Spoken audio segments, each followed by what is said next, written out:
Good morning. Thank you for joining us here this morning. My name is Julie Parker. I'm the Director of Media Relations. The Prince George's County Police Department feels it's important to lay out for you in a thorough and comprehensive manner the events of this past weekend. As you know, we were dealing with numerous shootings and homicides all across the county, beginning on Friday afternoon, lasting through Sunday. Our goal is always to provide accurate and timely information. When multiple incidents occur simultaneously, that, as you know, can be challenging. By way of this news conference, we will share and clarify all of the significant incidents of this weekend. You are our ally in helping spread the news to our community members. While we can't be entirely comprehensive due to the ongoing status of these murder investigations, we're going to outline for you what we can, to include updates and arrests in some of the cases. We'll begin with Chief Magaw, who will paint a clearer picture of this past weekend and put it into perspective. Assistant Chief Davis will follow the chief and give what specifics we can share on these criminal investigations. For now, I'd like to introduce Chief Mark Magaw. Chief. Well, good morning. And before we get started, I'd like to recognize Councilmember Tolles for being here. Thank you. Mr. Ross from President NAACP, members of our advisory council for being here. Thank you. And the command staff, as always, who do so much work on our behalf. The last 72 hours have been challenging for our community and this department.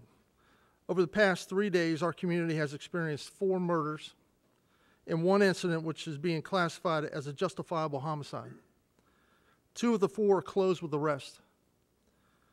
In a 3rd case, the suspect has been identified but has not yet been charged. In addition, we experienced 2 non-life-threatening shootings. In the case that occurred on Northwest Drive, we have identified a suspect, and I expect that case to be closed quickly. Investigators have concluded that none of these incidents are connected and none involved random victims. Motives span the spectrum of robberies, domestic disputes, and narcotics issues. Assistant Chief Davis will now walk you through a timeline beginning with our first incident on Friday, March 30th. There's limited information we can give you on some of these cases because they're actively being investigated. Thank you, Chief, and good morning. I'll start on Friday evening rather, at 9:46 p.m. along the 1600 block of Brightseed Road, right down the street here in Landover. 17-year-old Brandon Wiggins of Capitol Heights was killed during a gun battle with another armed gunman in an apartment complex parking lot. The other armed gunman sustained non-life-threatening gunshot wounds during this shootout. We are not yet identifying the surviving gunman as we continue to investigate his accounting of this incident. This is potentially a drug-related robbery or dispute of some sort, and like the chief said, we anticipate closing this investigation very shortly. On Saturday at 1:21 a.m., just after midnight, in the 2000 block of Woodbury Street in Lewisdale, a 19-year-old young man by the name of Lester Quintanilla of Alexandria, Virginia, was shot and killed during a possible robbery attempt while walking with 2 other males in a residential community. The suspects are described only as 2 males armed with handguns. Our decedent, in this case, is affiliated with the gang MS-13. We know that our decedent was denied earlier in the evening entry into the Galaxy nightclub. The Galaxy nightclub is located just down the street on University Boulevard. This investigation remains active. On Saturday as well at 7:18 p.m.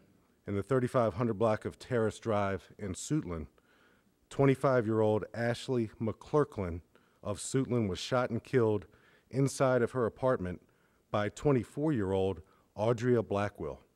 Audria Blackwell is from Temple Hills, and the shooting again occurred inside the apartment. This shooting stems from a domestic dispute between McClurklin and Blackwell. A mugshot of Blackwell will be distributed by the media relations folks this morning after this news conference. On Sunday at 4:25 a.m. in the 4100 block of Danville Road in Accokeek, 83-year-old Dorothy Ogden was shot and killed in her single-family residence by her granddaughter. Her granddaughter's name is Crystalina Warner, and Crystalina Warner is 32 years old. They live in the home together. This shooting stemmed from a domestic dispute as well. A mugshot of Warner will be distributed this morning as well. On Sunday at 8:19 a.m. in the 2700 block of Judith Avenue in District Heights, 21-year-old David Shaw of Forestville produced a handgun and announced a robbery at a residential home occupied by 6 other persons. Shaw and the victim are all known to each other. Shaw then shot one of the robbery victims in the leg inside of the home, prompting another male robbery victim to jump him in an effort to wrestle the gun away. The gun was eventually taken from Shaw during the struggle, and the now armed robbery victim shoots and kills Shaw. Homicide detectives and the state's attorney's office will review the circumstances of this case to determine if the shooting is a justified act of self-defense. The 2 non-fatal contact shootings that the chief mentioned occurred over the weekend as well. The first one was Friday night at 10:11 p.m. on Northwest Drive behind the rear of the Mall of Prince George's in the non-incorporated section of Hyattsville. This was a triple non-fatal contact shooting in an apartment complex community. All of the victims sustained non-life-threatening injuries. This dispute stemmed from an argument inside of the apartment earlier in the evening. The suspect and the victims are all known to each other. Our shooter has been identified, and we anticipate an arrest this week. And finally, on Sunday at 11:31 a.m. on Afton Street in Hillcrest Heights, we had a non-fatal contact shooting during the course of what we believe to be an attempted citizen armed robbery. The victim in that case sustained non-life-threatening injuries and was treated at a local hospital. The suspect in that case has not yet been identified.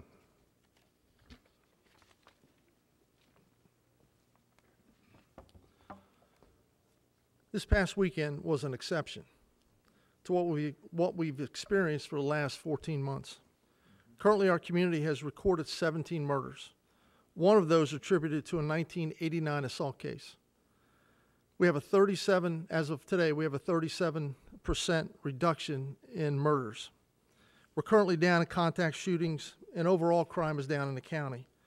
This department never forgets, though, that these numbers represent members of our community who have families and loved ones, and that's why our officers work so hard to bring resolution to these cases. We continue to aggressively investigate these incidents and continue to ask our community for support with information. Crime Solvers numbers will be distributed if anybody needs it. All available discretionary uniform assets have been moved into these neighborhoods and will remain there for the foreseeable future. I'd be remiss if I didn't mention that I'm extremely proud of how the men and women of this agency responded to this crisis. I can testify that this department hasn't slept for 72 hours. On April 18th, we plan to be back in front of you to explain our summer initiative with Mr. Baker.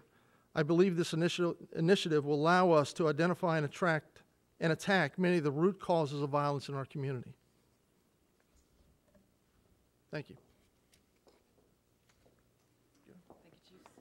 Just like to acknowledge the head of the Criminal Investigations Division, Deputy Chief Craig Howard. To his right is Major Michael Strawn. He is the commander of CID. He's available to answer any specific questions you may have on these cases. And I'd like to open up the microphone to any of the chiefs or Major Strawn if you have any questions. Darcy? On the Terrace Drive shooting, you indicated that there was Audrey Blackwell. She's been arrested. Is that the person who was wounded and reported the incident at a liquor store? Yes, ma'am. Yes.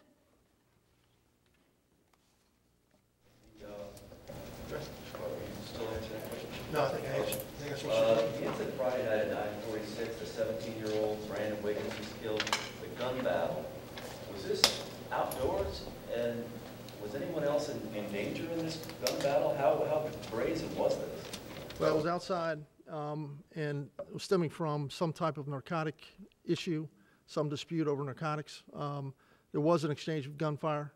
We actually had officers in the complex that heard the gunfire. We're right there. It happened back a secluded part of the apartment complex. By the time they got there, it was over. But it was, and it is extremely dangerous to our community. Absolutely. 17-year-old gun. Yes. How unusual are you finding that these days, Chief? Well, it's unusual, and it's disheartening to see a young man of that age involved in something like this. The shooting on Woodbury Street, that all sounds like it was gang-related. Am I on the right track with that? It said that Lester was MS-13, and were the suspects also part of the gang? We don't know that. The main cause of that, we believe, is robbery, but the victim did have affiliations with MS-13, so we're looking at an overtone of a gang issue, but we're still investigating that. Can you talk at all, a little bit more about the granddaughter killing the 83-year-old grandmother, what that was about? Domestic dispute. They live together in the same house, and the suspect in this case apparently just was so frustrated with her grandmother that she decided this was something she was going to do. It's hard for us to even imagine that a situation would get to that point, but that's what happened here. You know what the dispute was about? What were they fighting over? Well, I think it's just they live together, and it's just ongoing domestic issues, nothing specific. Have you been before for other problems? Not that I'm aware of. No, I don't believe so. No, ma'am. The case, Chief, that you had, it went by kind of quickly. You mentioned the Galaxy nightclub. Can you tell me a little bit more about that, and how did that play a role, if at all? The victim was with two other individuals. They initially had walked up to the Galaxy nightclub and tried to get in. They were carded. They were 18. They weren't allowed inside, and they were walking from the nightclub through Lewisdale when two individuals approached them, apparently in a robbery attempt, and that's when the individual was shot and killed. You mentioned that he was a member of MS-13. How would that have played a role in any of this? Well, we're not sure it did, but it's information that we wanted to put out. It's verified information, but we're not sure that it did. But it's certainly something investigators are looking at to make sure that what the specific cause was, and it's also from our standpoint as far as retaliation issues and that type of thing. We need to stay on top of that. So that's part of this case, and wanted to make sure you knew about it. Can you talk about whether there has been an increase of gang activity in that part of Lewisdale or Langley Park, because it kind of overlaps, and you also have Montgomery County that may do some of the patrolling nearby at least. What's it looking like around the Galaxy, the TikTok, all of those, that strip of University and New Hampshire? Actually, we've had gang issues up in Langley Park, New Hampshire Avenue, over in Montgomery County for several years. We're on the task force with Montgomery County and work daily with them back and forth. Do I think it's increased? No, sir, I don't. I think it's this is only the second homicide that I can remember. We had one last year that was somewhat gang-related. So we really haven't had a huge issue with the gangs up there, but we stay on top of the issue, and that's why part of this information was given out, so that retaliatory issues is something that we take very seriously, and that we're concentrating so it doesn't happen. Will you be doing any kind of follow-up in that community with the Latino population there? Yes, we've already reached out to CASA, Gustavo Torres, and the community, so absolutely. With the McClurkin case, did they live together? The Ashley McClurkin and Audria Blackwell? No, ma'am. And any idea what that dispute may have been about? Don't know. They're friends. the mother of the victim had related that the two had been arguing back and forth on several different issues, but nothing specific. Do you know how she got shot? The woman who killed the other woman. Well, we believe it's accidental. She accidentally shot herself. Yes.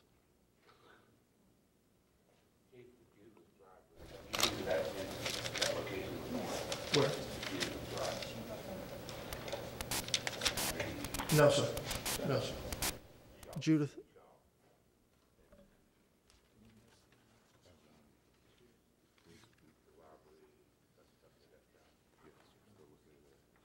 Yes, we've been there before, and we're still just working through those cases. Chief, can you name the people who have been arrested and what crime they're connected to? I don't know if you already. Yeah, we already did that. We can give you a timeline of something written all out. We can give that to you. The one on Northwest, Friday night. It looks like the person shot from outside into the apartment. There Yes. were bullet holes in the window. Do you know what? I know they were all known to one another, but again, we're all kind of wondering what's leading to this stuff. Is it really just petty disputes or? They had a fight inside the apartment about an hour earlier. This individual, the suspect, had left and had come back with a gun, and you're right, shot through the window, hitting 3 individuals in the apartment. One more question, please.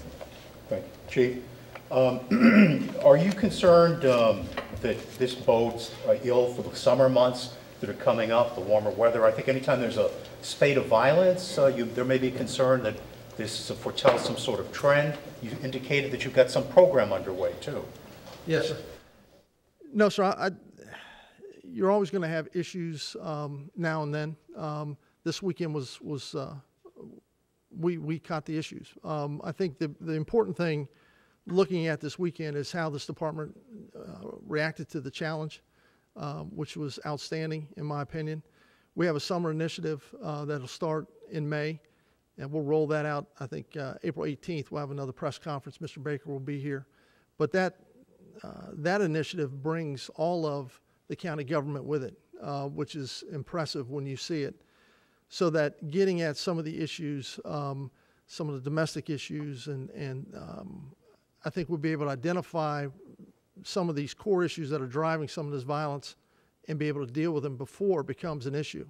When we take every act of violence very seriously, and I believe that the department rose to the challenge this weekend along with the community, and we'll continue to do that. You said that all of these you thought the suspects, in particular some of the building, but some you also described as robberies and you don't have suspects. Are you sure that the suspect knew their victim? Well, in all of them, the one case in Lewisdale is the only case that may not have, but right now we have information that we believe that they may have. The thing is that all of the victims were targeted in every one of these cases, and these cases are not connected, which I think is the big piece that our community is looking for from me, and that's all that information has been verified by the CID investigators. We ask that if the community does have any information about any of these cases, to please get in touch anonymously by calling Crime Solvers at 866-411-TIPS.